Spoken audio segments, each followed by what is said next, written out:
Hey, brothers and sisters. Isn't it interesting the amount of wars and rumors of wars that we are seeing in the news exactly as Jesus predicted in Matthew 24? Now, it is my personal opinion that any talk of nuclear war will not take place until the tribulation. And why do I say that? Well, because the church is the restrainer. We are restraining lawlessness. It also says in Revelation 6 that peace is taken from the earth, that men should fight one another and kill one another. In order to have all-out war, you have to have a false peace. I believe this false peace is brought on by the rapture of the church, in which the Antichrist steps in and promotes this false peace starting the tribulation. And then further along into the seal judgments, we will see something similar to nuclear war.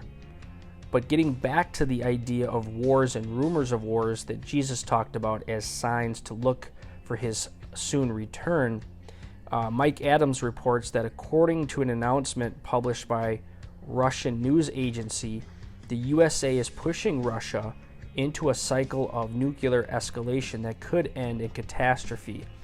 As Russian Foreign Ministry spokesman stated, quote, "After provoking an escalation of the Ukrainian crisis and unleashing a violent hybrid confrontation with Russia, Washington and its allies are dangerously teetering on the brink of an open military confrontation with our country, which means a direct armed conflict between nuclear powers. Clearly, such a confrontation would be fraught with nuclear escalation."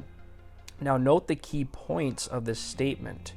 Number one, the assertion that the West is provoking the escalation of the crisis in Ukraine. Number two, that the West is pushing toward an open military confrontation with Russia. And number three, the confrontation would seemingly end in nuclear escalation. This can only mean the launch of nuclear missiles. Now remember that Russia has vastly superior nuclear strike capabilities and anti-air defenses compared to the United States and European nations. On top of that, Russia's military doctrine describes a first strike advantage, which means Putin knows that if this war is irreversibly headed into global conflict, his strategic advantage is best exploited if he strikes first. Russia's military doctrine also requires striking with overwhelming nuclear superiority from the very first moment, meaning such a scenario would likely not be limited to small tactical nuclear strikes on the battlefield. Most likely, a first strike would target 10 U.S. cities and military bases, reducing those areas to radioactive rubble. You can be certain that Washington, D.C., Houston, Denver, L.A., New York City, Seattle, Miami, and Chicago are first on that list. Russia's missiles can easily reach all targets in the northern hemisphere.